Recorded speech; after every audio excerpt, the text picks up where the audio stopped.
হরে কৃষ্ণ।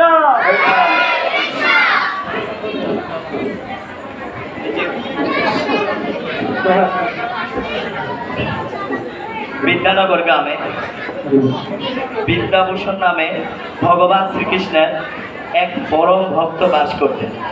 কৃষ্ণ ভক্ত বিদ্যাভূষণের পরিবার ছিল সম্পূর্ণ কৃষ্ণ ভাবনাময় ও সুখী পরিবার। কিন্তু এত সুখ, এত শান্তির মাঝেও তার মনে গভীর জন্ম নিয়েছিল গভীর এক দুশ্চিন্তা।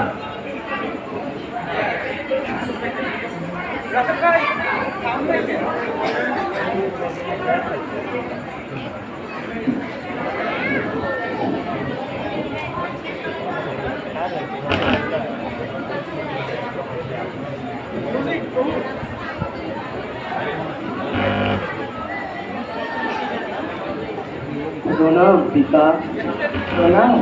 আরে পুত্র, তুমি কখন এলে? এসো এসো, বসো। এই তো পিতা, আমি এইমাত্রই আসলাম। ও আচ্ছা, আমি তোমাকে খেয়াল করিনি, কিন্তু তোমাকে দেখে অতি চিন্তিত মনে হচ্ছে। হ্যাঁ পিতা, আমি আপনাকে নিয়ে চিন্তিত। আমাকে নিয়ে চিন্তিত? কিন্তু কেন পুত্র? পিতা, আমি বেশ কিছুদিন ধরে লক্ষ্য করছি আপনি কোনো কিছু নিয়ে দুশ্চিন্তাগ্রস্ত। আমি আপনাকে এতটা বিচলিত এর আগে কখনো দেখিনি। আপনি দয়া করে আমাকে বলুন পিতা, আপনি কেন এতটা দুশ্চিন্ত? তুমি জানতে চাও আমার দুশ্চিন্তার কারণ? হ্যাঁ পিতা, অবশ্যই। আমার বিচলিত হওয়ার কারণ হচ্ছে আমার পিতা। তুমি যেমন আমাকে ভালোবাসো, আমাকে নিয়ে চিন্তা করো, তেমনি আমি আমার পিতাকে অনেক ভালোবাসি এবং তাকে নিয়ে চিন্তা করি। আর এই হাজার বিষয়ের মধ্যে এমন এক বিষয় লুকিয়ে আছে, যে বিষয়ে ভাবা মাত্রই আমি কান্নায় ভেঙে পড়ি এবং নিজেকে ধিক্কার দিই। আমি একজন সুপুত্র হতে পারলাম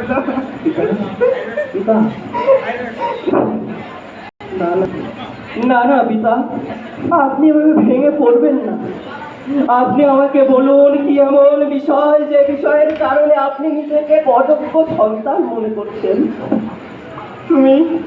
তুমি তো সবই জানো পুত্র, কিছুই তোমার অজানা নয়। তবে আমি তোমার কাছে এই বিষয়টি অনেকবার বিশ্লেষণ করেছি। হ্যাঁ পিতা, আপনি নিঃসংকোচে আপনার দুশ্চিন্তার কারণ আমাকে বলতে পারেন। তোমার দাদু বার্ধক্যে জর্জরিত। জানি না কবে হয়তো খবর আসবে তিনি এই পৃথিবী ত্যাগ করে চলে গেছেন, কিন্তু তিনি এত বৃদ্ধ হওয়া সত্ত্বেও তার এই বিষয় বাসনার প্রতি এতটা আসক্ত যে ভক্তিমূলক কোনো কাজে তার আগ্রহী নেই। আপনি সত্যই বলছেন। আমি জানি দাদু কতটা ভক্তি অনুশীলনে উদাসীন। তোমার দাদু তার এই ধন সম্পদ আঁকড়ে ধরে বাঁচতে চান। তিনি মনে করেন যদি কোনোদিন কোনো কারণে তার মৃত্যু হয় তবে সে তার উচ্চ বংশের গৌরবের দ্বারাই উদ্ধার লাভ করবে। উদ্ধার হওয়ার জন্য তার ভক্তিমূলক কোনো কর্ম করার প্রয়োজন নেই। না পিতা, দাদুর এই ধারণা কোনো যৌক্তিকতাই নেই। কেউ কখনো নিজের এই উন্নত বংশের দ্বারা উদ্ধার লাভ করতে পারে না। উদ্ধার পাওয়ার জন্য প্রয়োজন শুদ্ধ ভক্তের নির্দেশ অনুযায়ী ভক্তি জীবন অনুশীলন করা। আমি তা জানি পুত্র, কিন্তু তিনি তা জানেন না। তার এই সমস্ত মনোভাবগুলি সম্পূর্ণ ভ্রান্ত। আমি তার এই ভ্রান্ত ধারণাগুলি নষ্ট করতে অক্ষম হয়েছি, বুঝলো? অক্ষম হয়েছি।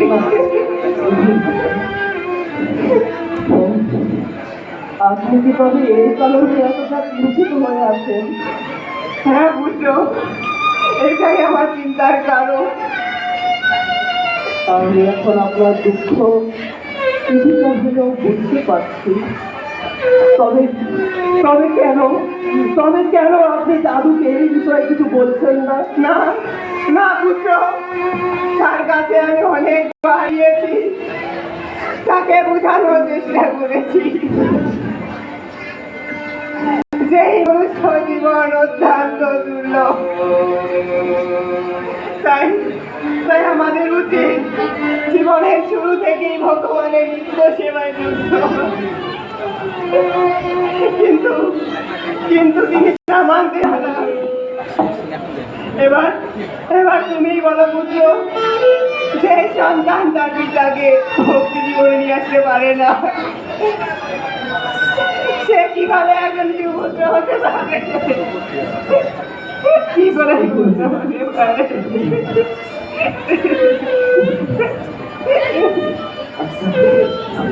আচ্ছা বিনা, আপনি যদি আমাকে অনুমতি দেন তবে আমি একবার গিয়ে দাদুকে বোঝানোর চেষ্টা করতে চাই।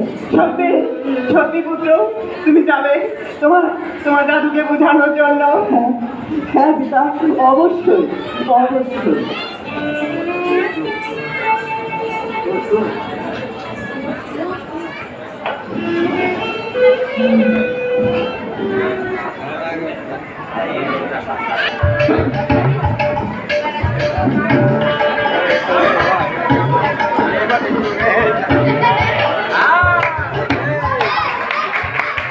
পটলা, আরে ও পটলা, এই খেলিটা কোথায়? তুই এইখানে? আচ্ছা, ওই আজকে আমি যখন ওই বাড়ির পিছনের জঙ্গলে ওই পেটটা পরিষ্কার করতে গিয়েছিলাম, ওই ওই ওই তখন কারা যেন এসেছিল রে। সে কথা আর বলবেন না বাবু। হ্যাঁ, সকালবেলা ওই কোথেকে যেন স্কুল বাড়ির মধ্যে একটু ঢুকে পড়েছে। ইস্কন? ওই ইস্কন আবার কি? ওই খায় ওই না মারে? কি কথা বাবু, আপনি কি জানেন না স্কুল কি? না, ওই আমি তো কিছু জানি না। ওই তুই কিছু জানিস নাকি? জানি মানে জানি, অবশ্যই জানি, 100 বার জানি। ওই ইসকন খায়ও না আর মাথাও দেয় না, ওরা নিজের মানুষের মাথা খায়। কি বলছিস রে বেটা? ওই মানুষের মাথা খায়? তবে আর বলি কি বাবু, শুনেছি ওদের কাছে যদি কোনো ভালো মানুষ যায় তাহলে ওরাও ওদের মতোই দিনে আর দুপুরে কপালে মাপে ধুতি আর পাঞ্জাবি পরে সারাদিন ধরে খালি কেষ্ট করে। কি বলছিস বেটা পটলা? এ তো খুব ভয়ঙ্কর ব্যাপার। ভয়ঙ্কর মানে অতি ভয়ঙ্কর, মহা ভয়ঙ্কর। ও তো হচ্ছে মহা ভয়ঙ্কর। তার থেকে ভয়ঙ্কর ব্যাপারটাকে জানেন কত বাবু? শুনেছি আপনার ছেলে ওই বিদ্যাভূষণ, ওর মাথাটাকে ওই স্কুলে তো এসে খেয়ে নিয়েছে। তাই তো সবকিছু এখন ছেড়ে আর সারাদিন ধরে কেষ্ট শুরু করে। হারামজাদা ইসের দল এসে আমার ছেলের মাথা খেয়েছে। তবে আর বলছি কি বাবু, তা ওই হারামজাদারা ওই আমার ছেলের মাথা খাওয়ার পর এই এবার কি আমার মাথা খেতে এসেছে? না করতে বাবু, আপনি তো বুড়ো হয়ে গেছেন, আপনার মাথাকে ওরা কোনো স্বাদও পাবে না। তাই ওরা ভগবানের নামে কিছু এই টাকা চাইতে এসেছে করতে বাবু। কি বলছিস রে অত বাগা? ওরা ওই সকালবেলা টাকা চাইতে এসেছে? হ্যাঁ কুত্তা বাবু। কি বললি? কি বললি? কি বললি? কি বললি? মানে কর্তা বাবু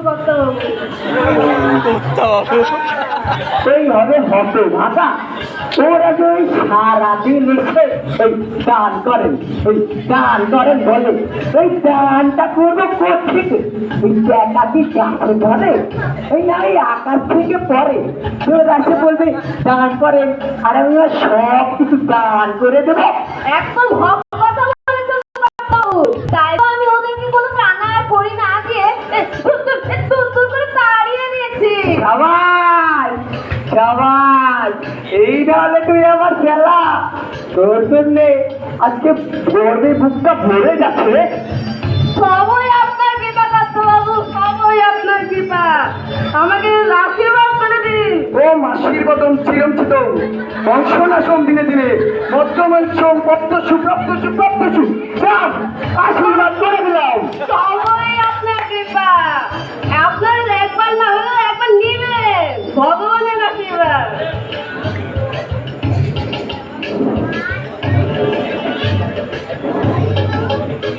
প্রণাম দাদু। কিরে বেটা বিশু, এতদিন পরে থেকে আগমন। আরে ঠান্ডাটা কি শুনি? তবে তোকে একটা কথা আমি আগেই বলে রাখি বুঝছু, তুইও যদি তোর বাপের মতন ওই চেষ্টা করতে জ্ঞান দিতে আসিস তো মেরে একটা পিঠে ছাড় ছাড়িয়ে বাড়ি থেকে দূর করে বের করে দেবে বুঝলি। হয়তো যে কয়টা দিন বাড়িতে আসি সেই কটা দিন ওই কষ্ট না করে আমি আর কটা দিন কিভাবে বাঁচবো সেই যদি কোনো চাইলে থাকে তাহলে বলবি বুঝলি। না দাদু, আমি তোমাকে এই বিষয়ে কিছু বলতে পারবো না, কারণ এই পৃথিবীতে কেউই অমন নয়।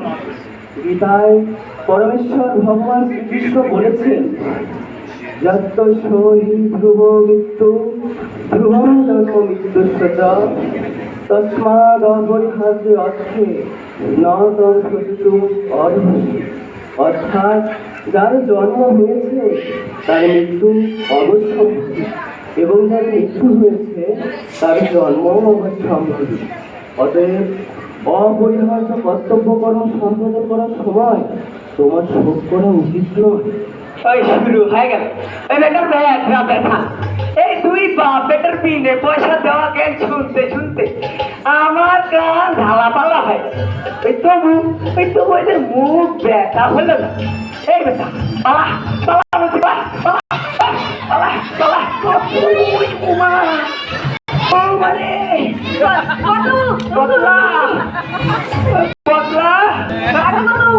মরবে তো দেখি তো মাথাতে ঠান্ডা করে মাথাটা গরম হয়ে গেল।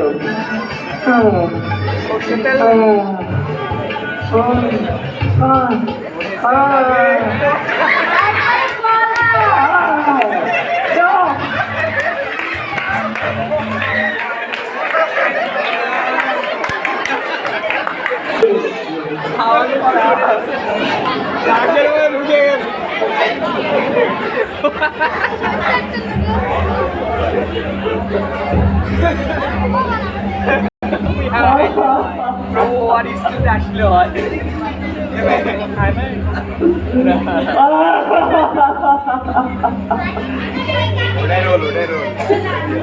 হায় হায় হায়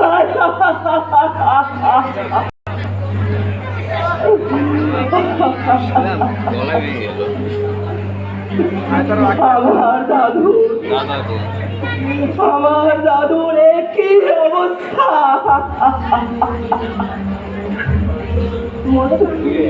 আমি জানতাম তিনি ভক্তি অনুসারে উঠে আসেন, কিন্তু তিনি যে এতটা ভক্তি অনুসারে উঠে আসেন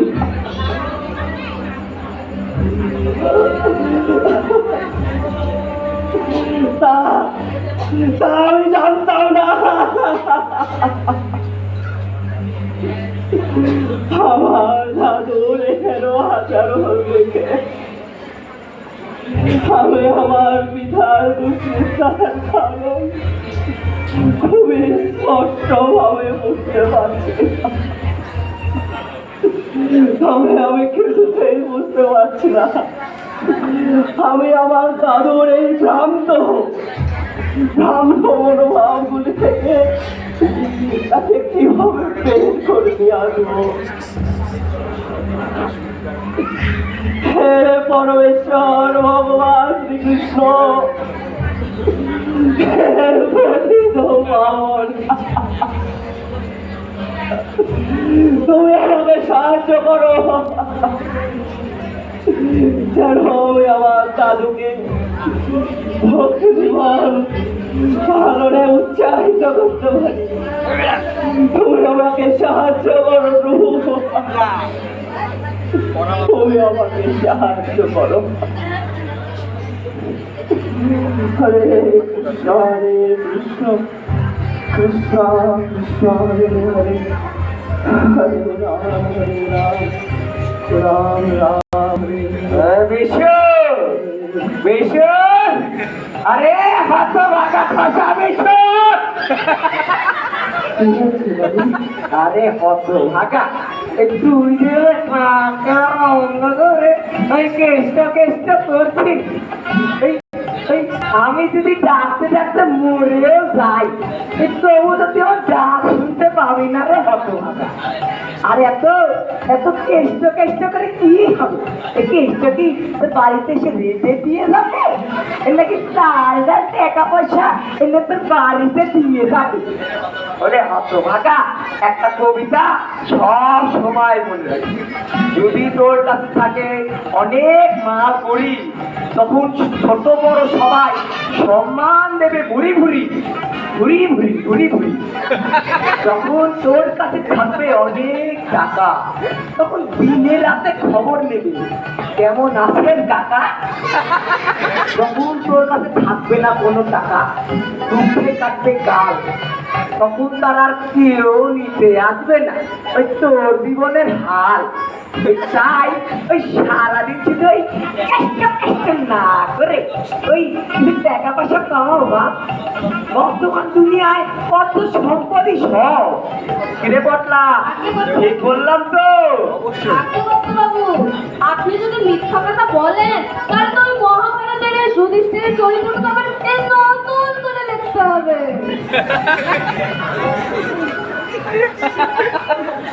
হ্যাঁ দাদু, তুমি যে কথাটা বলেছ তা অবশ্যই সত্য, আমি তোমার ভুল বলবো না। কিন্তু দাদু, অর্থ যে সবসময় তোমার সম্মানই এনে দেবে তা কিন্তু নয়। মাঝে মাঝে এই অর্থ অনর্থেরও মূল হয়ে দাঁড়ায়। মৃত্যুর সময় তোমার এই অর্থ, এই বংশ তোমাকে উদ্ধার করতে পারবে না। তুমি যদি তোমার এই অর্থকে ভগবানের সেবায় নিয়োজিত করো তবে অবশ্যই অবশ্যই তুমি তার দ্বারা উপকৃত হবে। তাই তোমার উচিত তোমার এই অঢেল ধন সম্পদের মাঝে ছোট্ট একটি অংশ ভগবানের সেবায় নিয়োজিত করো।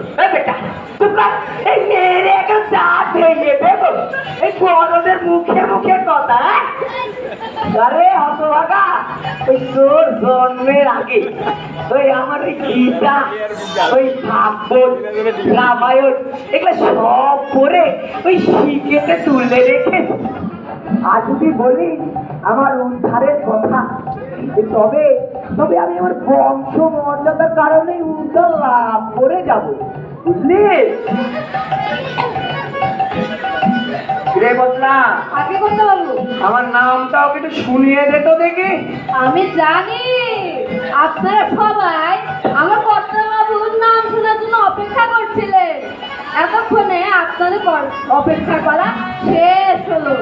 আমার কর্তাবাবুর নাম হলো গিয়ে শ্রী শ্রী শ্রীমান অষ্টতর শত নববিংশতি লবঙ্গলতিকা, অনেক ধন কিন্তু দানের মনোবিহীন, জগদানন্দ অষ্টবাদল ত্রিবিগুণ দাস। এ হতভাগা, আমার নাম শুনলি? আমার নামের থেকে আমার বংশ আরো অনেক বড় রে। ওই তাই আমার উদ্ধারের জন্য ওই পূজা, ওই পাঠ, ওই দান, ওই ধ্যান এসব কিছুই দরকার নেই। আমি আমার বংশ মর্যাদার কারণে উদ্ধার লাভ করে যাবো রে হতভাগা। হ্যাঁ এ পাতলা আচ্ছা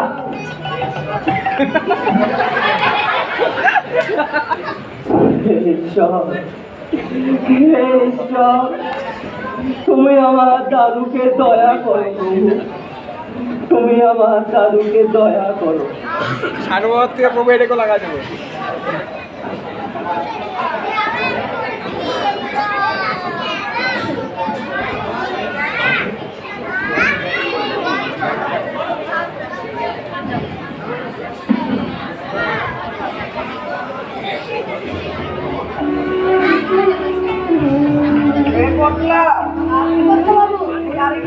উপরের দিকে টিপে দে রে।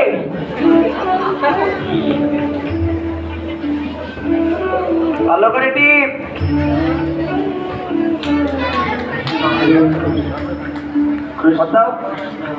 উপরে টিপ। হ্যাঁ আমার সন্দেহ দাদা এগুলো আসতে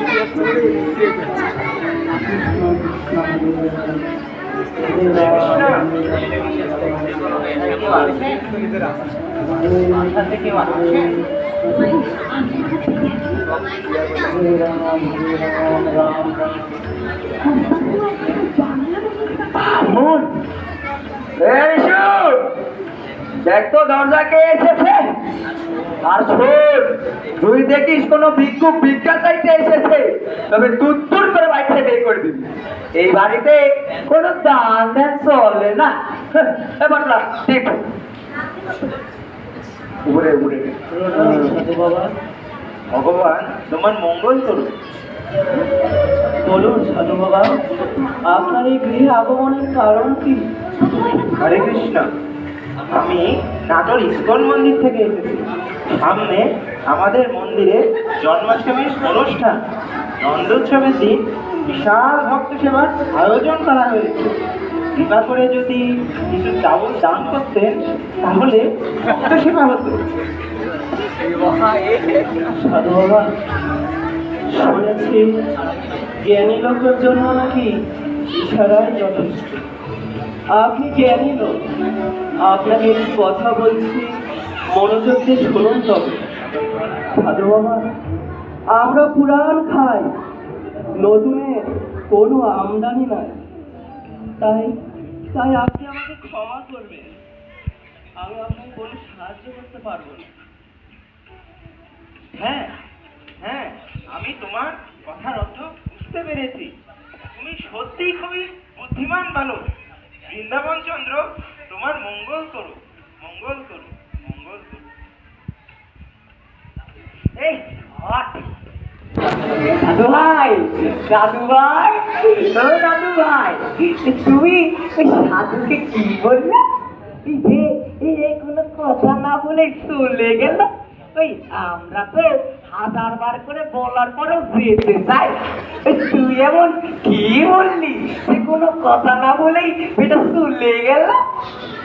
দাদু, আমি যদি তোমাকে বলি যে আমি ওই সাধুকে কি বলেছি, তাহলে তুমি আজকে আমাকে বাড়ি থেকে বের করে দিতে পারো। আরে না রে হতভাগা, আমি তোকে বাড়ি থেকে বের করে দেব না। তবে তবে তুই যদি না বলি তবে কিন্তু বাড়ি থেকে দূর করে বের করে দেবো। জানতে চাও, জানতে চাও আমি সেই সাধুকে কি বলেছি? শোনো তো দাদু, তোমার যে এত ধন সম্পত্তি, এত উচ্চ বংশের গৌরব, তুমি জন্মগ্রহণ করার আগে এসব কি তোমার ছিল দাদু? না না দাদু, না, এইসব কিছুই তোমার ছিল না। তুমি এসব অর্জন করেছো এই পৃথিবীতে ভূমিষ্ঠ হওয়ার পরে। আমি কি ঠিক বলছি দাদু? হ্যাঁ, তা তো তুই ঠিকই বলেছিস। কথা বাবু, আপনার জন্য এক গ্লাস মদ নিয়ে আসি।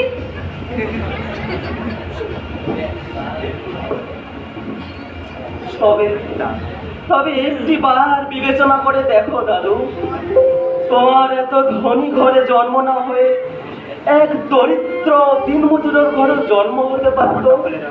যাদের ঘরে নুন আনতে পান্তা ফোরায়, তোমার এত উচ্চ বংশে জন্ম না হয়ে এক নিম্ন বংশজাত ব্যক্তির ঘরেও জন্ম হতে পারত। হ্যাঁ, তা তো হতেই পারত, কারণ জন্মানোর আগে এইসব তোমার হাতে ছিল না। দাদু, তুমি জানো কি, তুমি যে এ জন্মে এত সুখে আছো, তোমার এত ধন সম্পত্তি, তার কারণ কি? জানি মানে আমরা জানি, এই 100 বার জানি। আমি পরিশ্রম করেছি, টাকা কামিয়েছি, তার ফলে আমি এখন সুখে আছি। না দাদু, তুমি সম্পূর্ণটা ভালোভাবে জানো না। তুমি যে এ জন্মে সুখে আছো তা তোমার পূর্বজন্মের সুকৃতির ফলে। হ্যাঁ হ্যাঁ, এ কথা অবশ্যই সত্য। তুমি পরিশ্রম করে অর্থ উপার্জন করেছ, তা তোমার শারীরিক সক্ষমতার কারণে। কিন্তু কিন্তু তুমি যদি জন্ম থেকেই পঙ্গু হতে, তবে কি তুমি শারীরিক পরিশ্রম করে অর্থ সম্পদ উপার্জন করতে পারতে? সত্যি তো, আমি তো এইভাবে ভেবে দেখি। হ্যাঁ, এটাই সত্য। দাদু আমার লাইন আইছে, তুমি পূর্বজন্মে ভালো কর্ম করেছ, লাইন আইছে। আর এই জন্মে তার ফল ভোগ করছো। তবে তবে তুমি যদি এই জন্মে কোনো ভালো কর্ম না করো, তাহলে পরবর্তী জন্মে তোমার এক দরিদ্র ঘরে জন্ম নিতে হবে এবং এবং নিদারুণ দুঃখ ভোগ করতে হবে। তাই আমি সেই সাধুকে বলেছি, সাধু বাবা, আমরা পুরাণ খাই, অর্থাৎ আমরা আমাদের সমস্ত পূর্বজন্মের সুকৃতিগুলোকে শেষ করছি। এবং আরো বলেছি, আমাদের নতুনের কোনো আমদানি না, অর্থাৎ আমরা নতুন করে কোনো স্বীকৃতি অর্জন করছি না, নতুন করে কোনো ভক্তিমূলক কর্ম অনুশীলন করছি না, যার ফলে আমাদের পূর্বজন্মের স্বীকৃতিগুলো ক্ষয়প্রাপ্ত হলে আগামী জন্মের জন্য নতুন কোনো স্বীকৃতি অর্জন হচ্ছে। হ্যাঁ, তুই যা বলেছিস তা সম্পূর্ণ সত্য কথা। তবে আমি তো এখানে কোনো ভালো কর্ম করিনি নাকি। তবে পরবর্তীতে আমার কি করতে হবে? দাদু, তুমি যে এ জন্মে কোনো ভালো কর্ম করছো না, যার ফলে পরবর্তীতে জন্মে তোমাকে সীমাহীন দুঃখ ভোগ করতে হবে, যা তুমি কল্পনাও করতে পারবে না। আমার প্রিয় নাতি, এতক্ষণ তুই আমাকে যা বললি তা শুনে আমি কিছুটা হলেও অনুধাবন করতে পেরেছি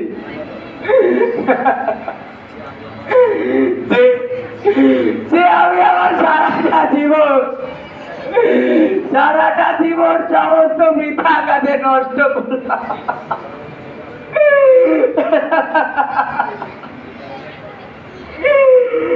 এই কারণে আমাকে পরবর্তীতে অনেক দুঃখ ভোগ করতে হবে। তবে আমি তো উচ্চবংশী ব্যক্তি, আমার এই উচ্চবংশী কি আমাকে উদ্ধার করতে সক্ষম নয়? না না দাদু, না, তোমার এই উচ্চ বংশের গৌরব তোমাকে কোনো ক্রমে উদ্ধার করতে সক্ষম নয়। যদি শুধুমাত্র উচ্চ বংশের দ্বারাই পাপী ব্যক্তিগণ উদ্ধার লাভ করত, তবে জগায় মাথায় যারা ছিল উচ্চ বংশজাত ব্রাহ্মণ, তাদেরকে উদ্ধার করার জন্য শ্রী চৈতন্য মহাপ্রভু, যিনি স্বয়ং পরমেশ্বর ভগবান, তাকে আসতে হতো না। তারা নিজেদের উচ্চ বংশের দ্বারাই উদ্ধার লাভ করত। হ্যাঁ, সত্যি আমি এই বিষয়গুলো কখনো ভেবে দেখিনি। তবে হ্যাঁ দাদু, তুমি তোমার এই উচ্চ বংশের দ্বারা আরো অনেক সুন্দরভাবে ভগবান শ্রীহরির সেবা করার সুযোগ লাভ করেছ। তাই তোমার উচিত এই দুর্লভ মনুষ্য জীবনকে ভগবানের সেবায় নিয়োজিত করে সাফল্য মণ্ডিত করা। আশা করি তুমি আমার কথা বুঝতে পেরেছো দাদু। হ্যাঁ, আমি আমি এতদিন পর এসে জীবনের অন্তিম মুহূর্তে দাঁড়িয়ে বুঝতে পারছি আমি আমার বংশ জানি আমার এত গর্ব তা সম্পূর্ণ নির্বাচক ছিল।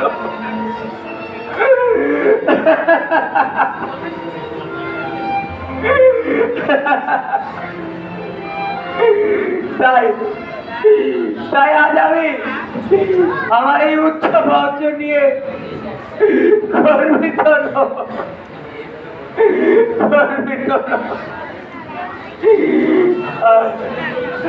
আমার কারণ কখনো কারো উচ্চ বংশ কাউকে উদ্ধার লাভ করাতে পারে না, পারে না।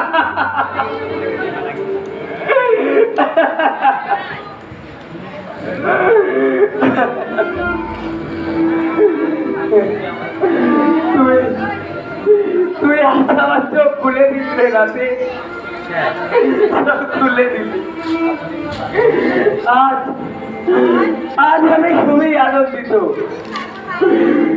আমি আমি খুবই আনন্দিত যে আমার বংশে তোদের বাবা ছেলের মতো কৃষ্ণ ভক্ত জন্ম নিয়েছে। তুই সত্যি আজ আমার চোখ খুলে দিলি। আজ আজ আমি সত্যি আনন্দিত। আজ আমি ভগবানের সেবায় কিছু দান করতে চাই না, কিছু দান করতে চাই।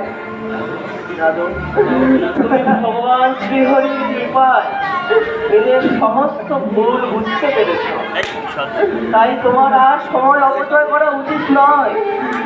তোমার আজ এবং এখন থেকে ভগবানের প্রেমময় সেবায় নিযুক্ত হও।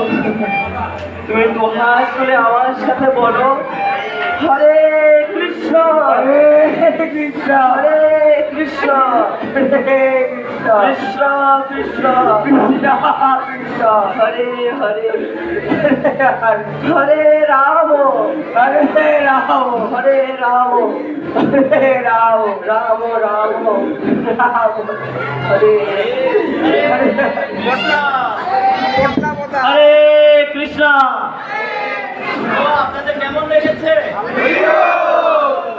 হরি বল। আমরা অত্যন্ত আনন্দিত যে আসলে আমি অনেক জায়গায় এরকম পারফর্ম করানোর চেষ্টা করি বা প্রয়াস করি, তো আমাদের এরকম প্রধান অতিথি একদম নিচে বসে এই সুন্দর নাটিকা এবং অনুষ্ঠান তিনি উপভোগ করেছেন। তো যারা এই উপভোগ করেছেন তাদেরকে উপহার দেওয়ার জন্য একটু আমি সবাইকে আর একটু ধৈর্য ধরার জন্য মহাপ্রভুকে আমি কৃপা করে আসার জন্য, উপহার হাতে তুলে দেওয়ার জন্য তো একটু আসেন। আর যারা পারফর্ম করেছে চলে আসুন উপহার নেওয়ার জন্য। হরে কৃষ্ণ। যারা নাটক এবং টক শোতে অংশগ্রহণ করেছেন তারা সবাই স্টেজে আসেন।